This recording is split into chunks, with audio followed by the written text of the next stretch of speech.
हाँ जी दोस्तों, नमस्कार। मैं हिंदी प्राध्यापिका राजबाला आपका अपने YouTube चैनल हिंदी साहित्य समीक्षा पर स्वागत करती हूँ।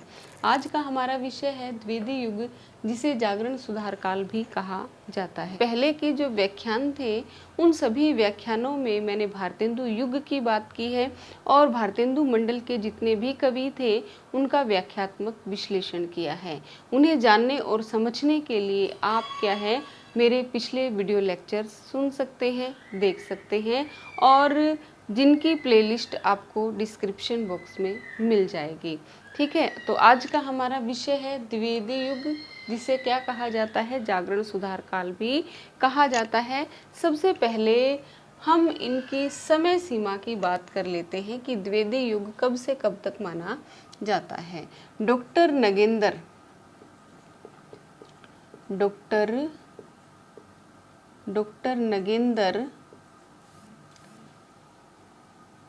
1900 से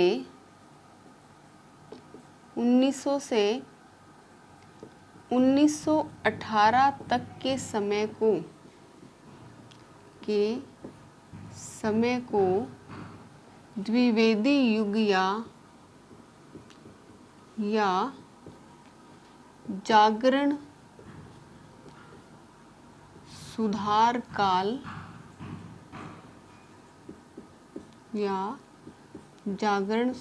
काल नाम देते हैं। ठीक है, जागरण सुधार काल जो नाम है वो किसका दिया हुआ है, डॉक्टर नगेंद्र का। और ये भारतेंदु युग को क्या नाम देते हैं, पुनर्जागरण काल के नाम से अभिहित करते हैं। ठीक है, तो ये थे डॉक्टर नगेंद्र। ये क्या कहते हैं, द्विवेदी युग को जागरण सुधार काल। इनकी एक परिभाषा भी है जिसकी भी बात मैं अभी करूंगी। और दूसरे हैं डॉक्टर आचार्य रामचंद्र शुक्ल। आचार्य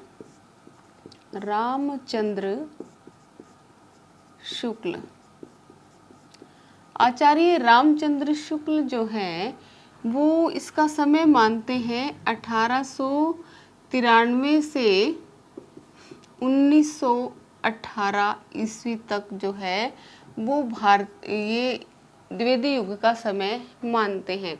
परंतु ये इस युग को ना तो द्विवेदी युग नाम देते हैं ना जागरण सुधार काल कहते हैं, बल्कि क्या कहते हैं, वे इसे नाम देते हैं नई धारा और क्या नाम देते हैं, द्वितीय उत्थान। भारतेंदु युग को तो वो नाम देते हैं नई धारा प्रथम उत्थान और द्विवेदी युग को वो नाम देते हैं नई धारा द्वितीय उत्थान। ठीक है, कौन देता है, ये आचार्य रामचंद्र शुक्ल ये देते हैं। और ये क्या कहते हैं कि हम महावीर प्रसाद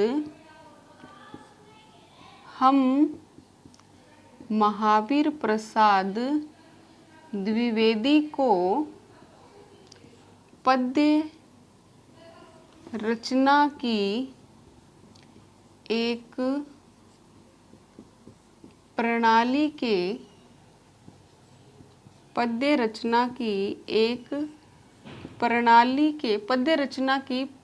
एक प्रणाली के प्रवर्तक के रूप में पाते हैं।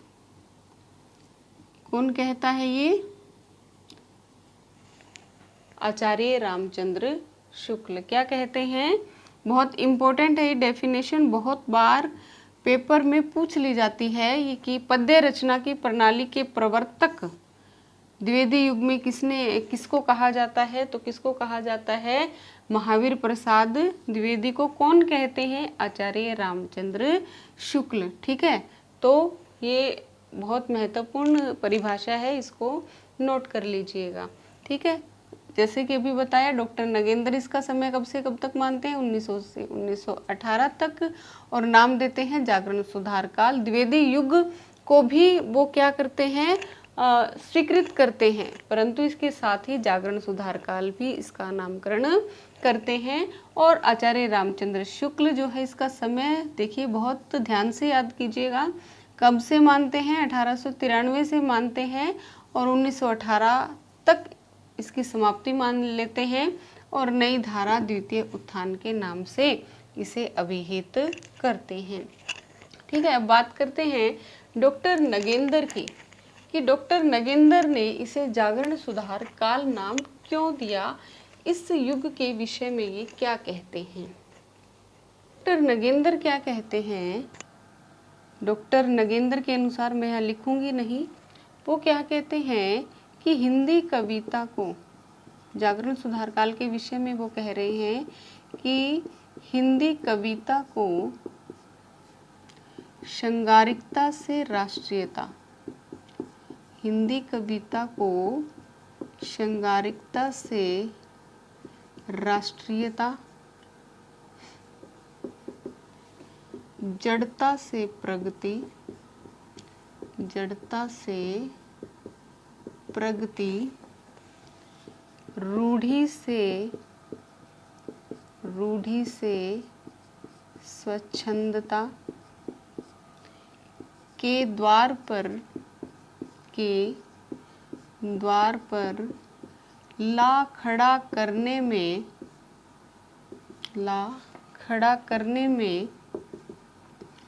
19वीं शताब्दी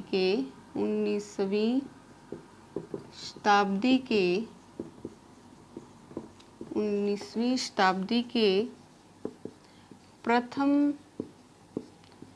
2 दशकों का सर्वाधिक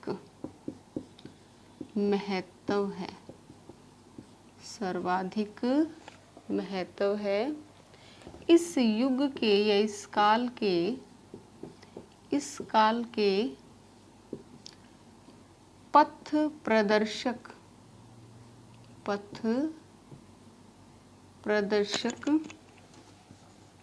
विचारक एवं सर्व स्वीकृत साहित्य नेता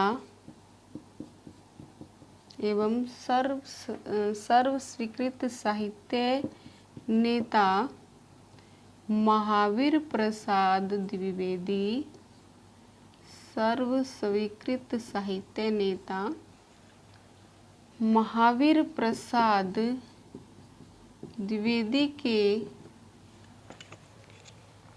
नाम पर द्विवेदी युग कहना उचित ही है।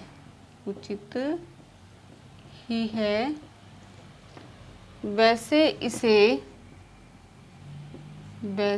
इसे जागरण सुधार काल भी कहा जा सकता है। वैसे इसे जागरण सुधार काल भी कहा जा सकता है।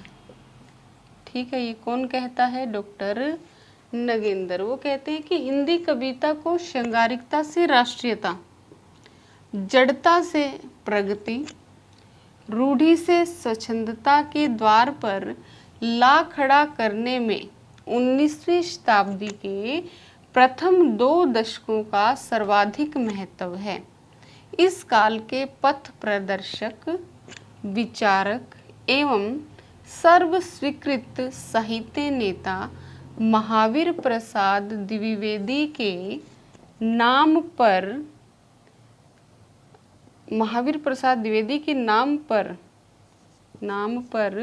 द्विवेदी युग कहना उचित ही है। वैसे इसे जागरण सुधार काल भी कहा जा सकता है। ठीक है, इस परिभाषा को आप नोट कर लेना। बहुत बार इसी रूप में पेपर में पूछ ली जाती है कि ये शब्द किसके कहे गए हैं, कि परिभाषा किसकी दी हुई है। ठीक है, तो ये थे कौन? डॉक्टर नगेंद्र, जो क्या कहते हैं, इनके महत्व को सिद्ध करते हैं इस परिभाषा के माध्यम से। और आचार्य रामचंद्र शुक्ल क्या कहते हैं कि गद्य की एक शैली के प्रवर्तक के रूप में इन्हें हम पाते हैं। ठीक है, और अब हम बात करेंगे कि द्विवेदी युग जो है वो भारतेंदु युग से किस प्रकार भिन्न था। क्यों कहा जाता है कि श्रृंगारिकता से राष्ट्रीयता का उद्भव हुआ, जड़ता को प्रगति में इन्होंने बदला, रूढ़ि से स्वच्छंदता इनमें आई, ऐसा क्यों होता है। सबसे पहले हम बात करेंगे उस समय का जो राजनैतिक वातावरण था, उसकी हम बात करेंगे। कि आप सभी जानते हैं कि भारतीय इतिहास में यह समय ब्रिटिश शासन के दमन चक्कर और उनकी कूटनीतियों का काल था। 1857 के विद्रोह के पश्चात कंपनी का जो शासन था वो महारानी विक्टोरिया के हाथों में चला गया, और महारानी विक्टोरिया ने जो सहृदयतापूर्ण घोषणाएं की, उन घोषणाओं से भारतीय जनता बहुत आशान्वित हो गई देश में सुधारों के प्रति।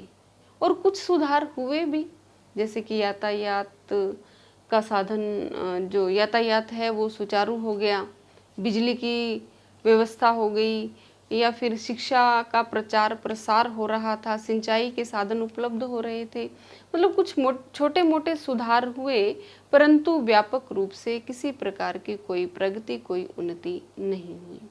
और इन छोटे मोटे सुधारों से भारतीय जनता प्रसन्न थी। भारतेंदु युग के कवि भी जो थे वो उन छोटे मोटे सुधारों से इतने अधिक प्रसन्न थे कि महारानी विक्टोरिया की प्रशंसा में कविताएं लिखने लगे, प्रशस्ति पत्र लिखने लगे। जैसे कि अंबिका दत्त व्यास लिखते हैं कि पूरी अमिये की कटोरिया सी चिरंजीवी रहो विक्टोरिया रानी, जयति जय राजेश्वरी, जय जय प्रमेश। इस तरह की जो है वो कविताएं रची जा रही थी भारतेंदु युग में। क्योंकि पहले जो व्याख्यान था मैंने उसमें बताया था कि भारतेंदु युगीन कवि जो हैं वो पूर्ण रूप से अपनी राष्ट्रीयता को या अपनी देशभक्ति की भावना को प्रकट नहीं कर पा रहे थे। परंतु जो छोटे मोटे सुधार हुए, उन सुधारों के पश्चात ऐसा कोई काम नहीं हुआ कि भारतीय लोगों की या भारत देश की उन्नति का वो परिचायक बन सके। सुधार तो कुछ हुआ नहीं, बल्कि क्या हुआ कि कुछ ऐसे कानून पास कर दिए गए जो कि भारतीय इतिहास में काले कानून या जन विरोधी कानूनों के नाम से जाने जाते हैं, जिन कानूनों के कारण भारतीय जनता में आक्रोश उत्पन्न हुआ, एक गुस्से की लहर उत्पन्न हो गई। और सौभाग्यवश इसी समय भारतीय राजनीति में नरम दल के नेताओं का प्रवेश हुआ, जैसे कि गोपाल कृष्ण गोखले, बाल गंगाधर तिलक, मदन मोहन मालवीय इत्यादि नेताओं ने भारतीय राजनीति में प्रवेश किया। और इन्होंने नारा दिया, स्वराज्य और स्वतंत्रता मेरा जन्मसिद्ध अधिकार है। और इन नारों से उस समय स्वतंत्र भारतीय वातावरण गूंजने लगा, और जिसका प्रभाव जो था वो भारतीय साहित्यकारों पर या उस युग के साहित्यकारों पर भी पड़ता है।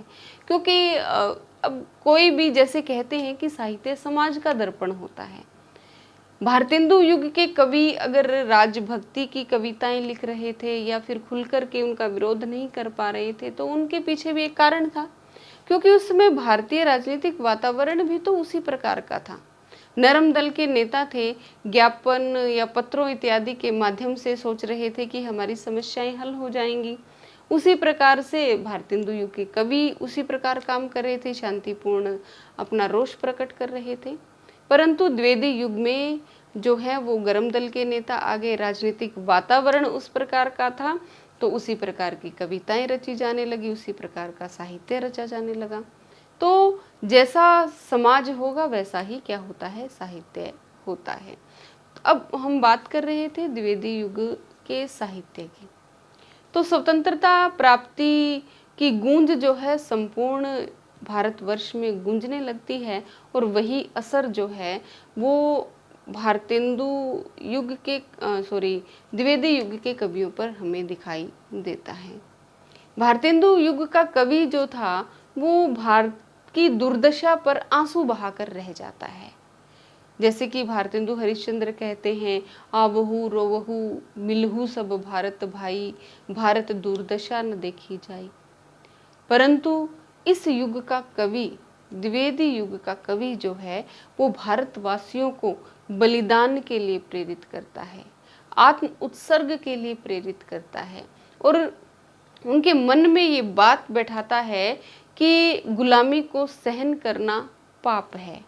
तो यही अंतर था भारतेंदु युगीन कवियों में और द्विवेदी युगीन कवियों में। और भी बहुत सी बातें हैं जिनका व्याख्यान हम जैसे जैसे बढ़ते जाएंगे सब बातों को मैं आपके सामने मतलब व्याख्यात्मक रूप में या विश्लेषणात्मक रूप में प्रकट करती रहूंगी।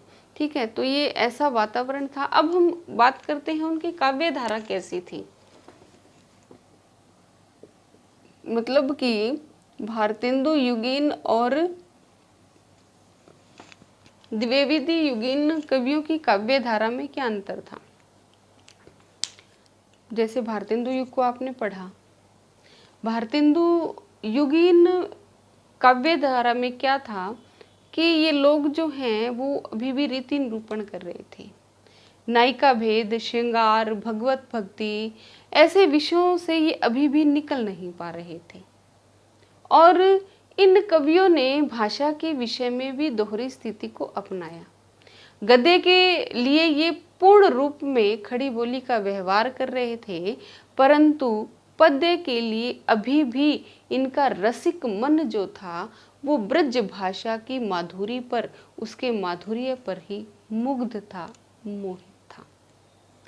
वे ब्रज भाषा के प्रयोग से अपने आप को उसके मोह से छुड़ा नहीं पा रहे थे, क्योंकि उनके मन में कहीं ना कहीं ये था कि खड़ी बोली जो है वो कर्कश है, वो काव्य के उपयुक्त नहीं है, काव्य खड़ी बोली में नहीं हो सकता, कि गद्य तो हो सकता है लेकिन कविताएं नहीं रची जा सकती। परंतु द्विवेदी युग के कवियों ने खड़ी बोली के प्रति जो भ्रांति थी कि इसमें काव्य नहीं हो सकता, उस भ्रांति को दूर किया। भारतेंदु युग में चिरवहवत उपादानों का जो है वो प्रयोग होता था, और जिस प्रयोग से मतलब समस्या पूर्तियां होती रहती थी, और समस्या पूर्ति उस समय की लोकप्रिय विधा थी, और इस समस्या पूर्ति के लिए विभिन्न कवि समाजों का आयोजन होता था, कवि गोष्ठियां होती थी। परंतु जो भारतीय जनता थी वो इस प्रकार के प्राचीन उपादानों से या पिष्ट पेषण से जो है वो उनका मन उब चुका था। ऐसे उपादानों को वो अब पसंद नहीं करते थे। तो ऐसे समय में सौभाग्यवश भारतीय जनता की रुचि को परखने वाले, पहचानने वाले सर्व स्वीकृत साहित्य नेता महावीर प्रसाद द्विवेदी का आगमन होता है। ये 1903 ईस्वी में सरस्वती पत्रिका का कार्यभार संभालते हैं, और सरस्वती पत्रिका के कार्यभार को संभालते ही ये क्या करते हैं कि जो उस समय के जो कवि थे उन्हें खड़ी बोली भाषा का प्रयोग करने के लिए कहते हैं। और खड़ी बोली भाषा भी कैसी हो, उसमें ऐसे शब्दों का प्रयोग किया जाए जो साधारण बोलचाल के शब्द हैं। वो कवियों से कहते हैं कि काव्य में सभी प्रकार के छंदों का प्रयोग करो, सभी काव्य रूपों को अपनाओ, और खड़ी बोली में आम बोलचाल के शब्दों का प्रयोग करते हुए कविताएं लिखिए। तुकबंदी भी कोई ज़रूरी नहीं है। फिर वो कहते हैं कि जो नायिका भेद बहुत समय से हो रहा है उनको जो है त्याग दीजिए, क्योंकि अब सब क्रियाओं और क्रियाओं पर कविता लिखने की आवश्यकता नहीं है। वो कवि कर्म एक निबंध लिखते हैं और उस निबंध में वो कवियों को फटकार लगाते हैं। वो क्या कहते हैं, देखिए उनकी परिभाषा देखते हैं। महावीर प्रसाद द्विवेदी, कौन कहते हैं ये? महावीर प्रसाद द्विवेदी। महावीर प्रसाद द्विवेदी कहते हैं कि कविता का विषय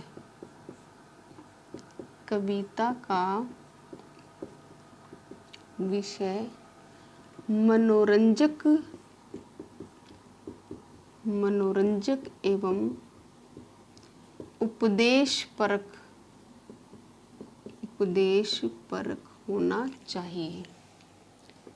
कविता का विषय मनोरंजक एवं उपदेश परक होना चाहिए। यमुना किनारे कलि कौतुक का अद्भुत वर्णन बहुत हो चुका।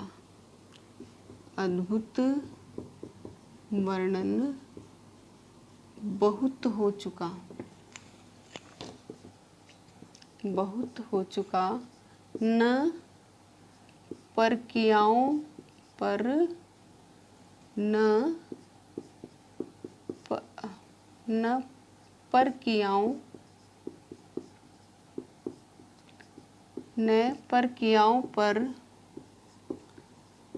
प्रबंध लिखने की अब कोई आवश्यकता है, लिखने की अब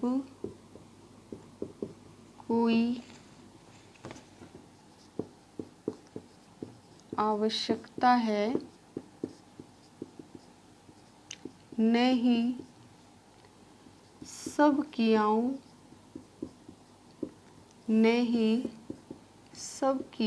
पर गतागत की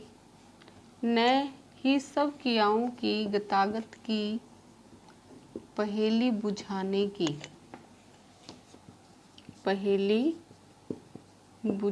की। फिर वो कहते हैं कि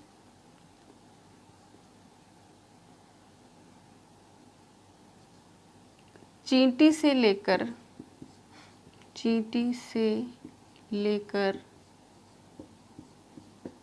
हाथी पर्यंत जीव,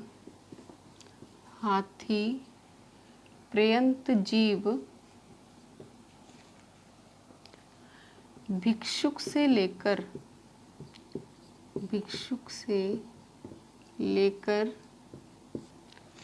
राजा पर्यंत मनुष्य,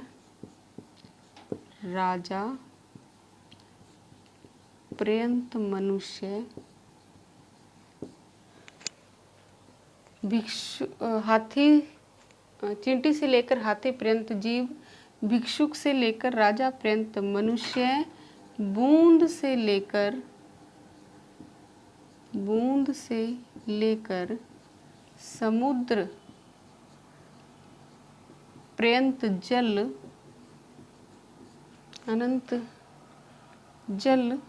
अनंत पृथ्वी, अनंत आकाश, अनंत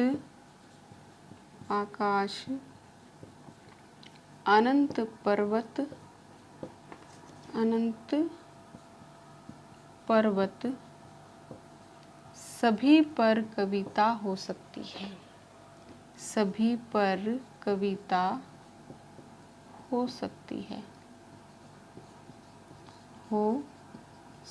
है। और इन्होंने 1900 में, ये बात भी बहुत इम्पोर्टेंट है, नोट कर लीजिए, इन्होंने 1900 में हे कविते, जो कविता है, कविता में ब्रज भाषा के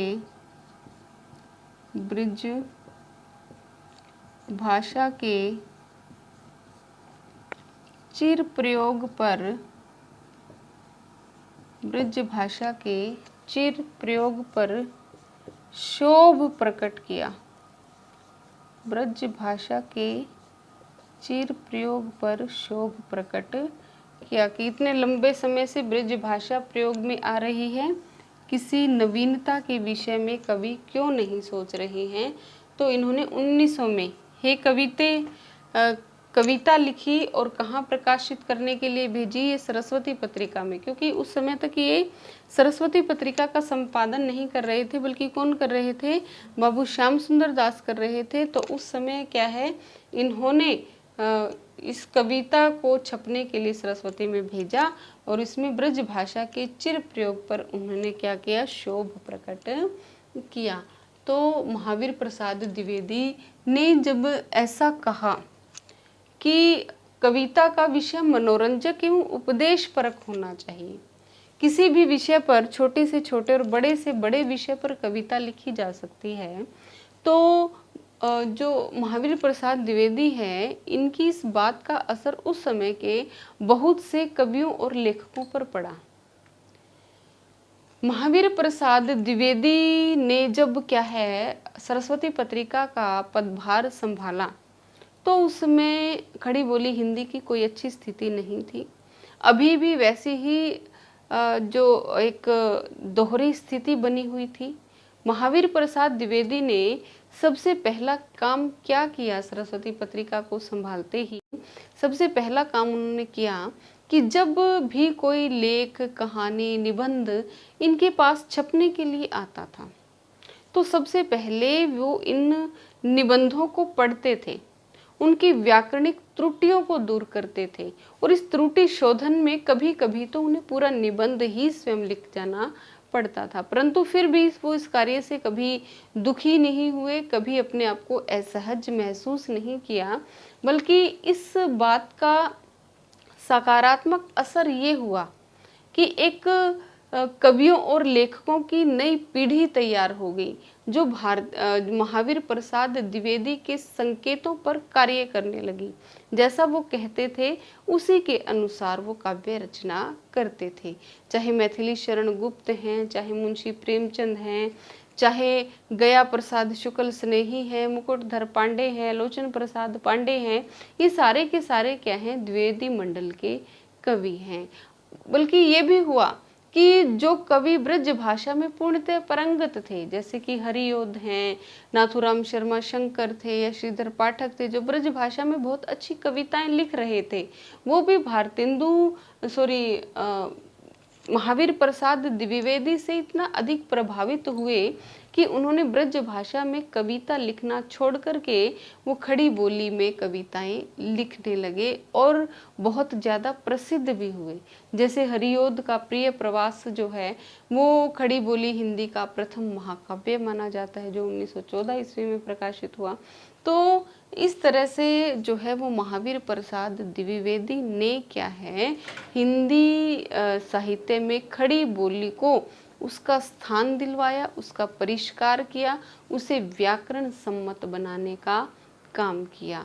और अगला जो मेरा व्याख्यान होगा उसमें मैं बात करूंगी महावीर प्रसाद द्विवेदी के जीवन परिचय की, उनकी काव्य कृतियों की, उनके नाटकों की और उनके सरस्वती पत्रिका के पदभार को संभालने के पश्चात क्या क्या कार्य रहे, उन सब का व्याख्यात्मक विश्लेषण होगा। तो तब तक के लिए शुभ रात्रि, आपका दिन मंगलमय हो। और हाँ, मेरे चैनल को लाइक, शेयर और सब्सक्राइब जरूर कर दिया करें और साथ में ही बेल आइकॉन को भी प्रेस कर दें ताकि मेरी कोई भी वीडियो नहीं आए तो आपको नोटिफिकेशन मिलता रहे और आप पढ़ते रहें और अपने जीवन को सफल बनाते रहें। धन्यवाद।